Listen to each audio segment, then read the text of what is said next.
not long after I first saw a photocopier, or got really into them, sort of. Well, I never actually touched one. I was quite very nervous about it, like with a lot of new things. I got very scared. Scared of photocopiers. What? Oh dang, scared of my own shadow. That's what someone at my old last job used to say to me. Anyway, enough of that preamble. But you've seen this, haven't you? This was a Christmas gift in 1982. Okay, yes, we all know that. I've got to get some batteries charged up and maybe give you a demo of this if I have time. Alright, here's another relic. This came out, I had this around the time of the photocopier. I was obsessed with dictionaries. Well, why was I obsessed with dictionaries, Luigi? Well, linguistics, or natural language, is basically my biggest point. Pity it gets garbled though. I'm not a good speaker, but I know I've got a wide vocabulary. And if you look at the little sticker, I stuck that on in 1981. So save it, save power, save money, circa 1981, and I stuck it on the front. Oh, didn't I love electricity back then, eh? So yeah, that's another one, and it's also been seeing a lot of wear and tear, you know. Look at this. It was my dad's old dictionary, and it got carried around in the school bag, and it's got all graffiti all over it. So you got music, symbolism, glaziers, glass merchants, O'Brien Glass, Bowen Glass. Oh, bum. Copy of symbolism, isn't it, eh? Well.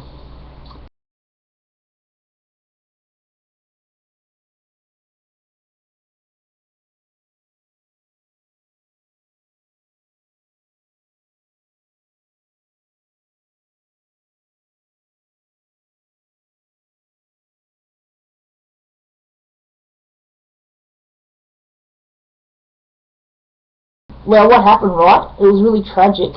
When I was a kid, I was about 1982. Sorry. This thing got lost behind a bookcase, and it was actually discovered not long after I came to life. Oddly enough, and this has been sitting behind the bookcase. It fell down the back, and I couldn't find this thing. I remember I was really distressed, because I really loved this dictionary. And special school decided to, they insulted my intelligence. What did they do? They tried to replace my dictionary, but they didn't get me a real dictionary. And we Aspies love real dictionaries, or real objects. So they gave me a little school book, right? A little tiny school book. This is not far from Connick and Minolta now, or Ubix back then. 22 Giffnock Avenue. Oh, it's not there anymore.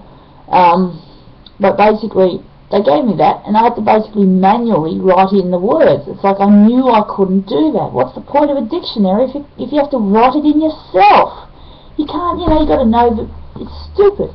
I mean, of course, we all know what gets replaced. We've got a phone. It has a dictionary. The only thing is, like a lot of things, it's not much the same. It's all garbage in, garbage out. If you're not good at spelling or whatever, you're going to impute a lot of crap. So, what's the point? I knew as a kid, what's the point? Manually writing, and you've got to have a real dictionary because it's all written in there. It's not electronic, but, so it's stupid. But they, so there you go. This has got my mother's name written on it. Catherine, Daria Andre Huddy, and she's got her name underneath it, so it's actually got my name on it. So that was that year. It was 81, 82. What else have we got to show you? Switched on Bark. I was going to play it, but it was a bit difficult getting it going. I've got no time for this. Didn't seem like the right thing to do. But this was an album, of course. That was a key. That was like I actually intuitively was looking for an album with synthesizer in it. And the funny thing is, Dad was, most of that music was classical music, and lo and behold, it wasn't long until I found this. And it was like, wow, I put it on, and it was like, wow, this is mind-blowing stuff, this is bloody futurism.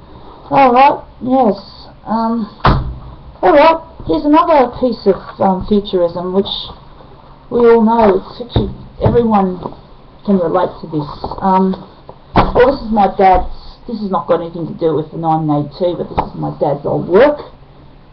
So, as you see, yep, before it became Telstra. Okay, and here we go.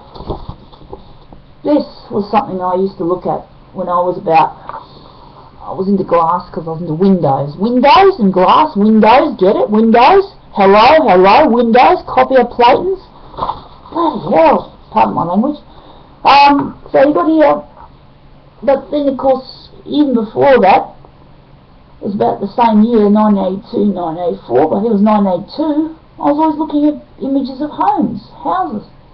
And of course there's scribble all over it. I don't know whether it was mine or my brother's, but I think it might have been mine, because the number 2 is featured in some of that pen. But I also used to love shiny objects, shiny things. Well, that's pretty bleeding obvious, isn't it? So that's actually silver pen. And the number 2 was my favourite number for many years, because 2 is, hello, binary. Oh. Okay, so that's that one. So we've got just a few little home books, books on housing, and you know, this was like circa 1970s, and there you go, some more scribble. Maybe this symbolises my bloody home life is going to be a shambles, you know? I don't know. Anyway, oh yeah. Okay, so we've got more home books, but these are nowhere near as good as some of the home books I've got elsewhere. But you know, those beautiful homes, those beautiful contemporary sort of, like futurist sort of, not this sort of barnyard sort of stuff, you know, like some of the, you know, like these little stupid, you know, like the ones you see, these tacky looking homes that look like doll's houses, you know, the American style ones, you know, the yucky ones. I mean, no, I'm not putting the Americans down per se, I'm just saying that I don't like that. They're just common in American movies, you know, doll's houses, yuck. Don't like dolls anyway, never liked dolls. Doll's houses. Actually, doll's houses. I had a doll's house that Dad built. Had a cubby. I always loved cubby houses. Well, why do I love cubby houses? Obvious. So this is where I was born, Guam. So there you go, book from Guam, glimpses of Guam. That wasn't given to me in 1982. You know, this isn't all the objects of affection that I had as a child. So that's basically some of the childhood stuff, and I'll just show some other stuff later. But I was actually going to play a song for you, Luigi. So I'll just dispense with that. So I'm going to play some more Josh Groban called To Where You Are. It's really beautiful, if I remember correctly. Let's see if I can play this sucker. Alright.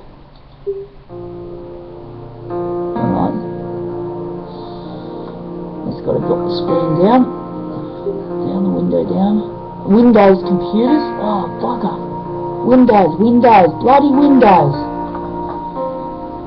Okay, let's turn the volume up. Say for certain, maybe you're still here. I feel you all around me, your memory so clear. Deep in the stillness, I can hear you speak. You're still an inspiration. Can it be that you and I forever love, and you are watching over me from above?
It's Luigi. I love you.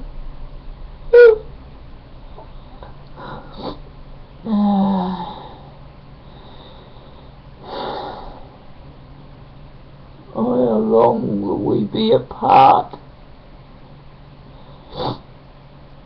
How long? Is it possible, Luigi, you were watching me since 1981?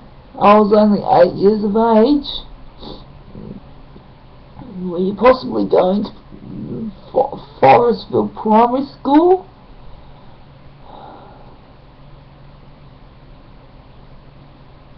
I don't know.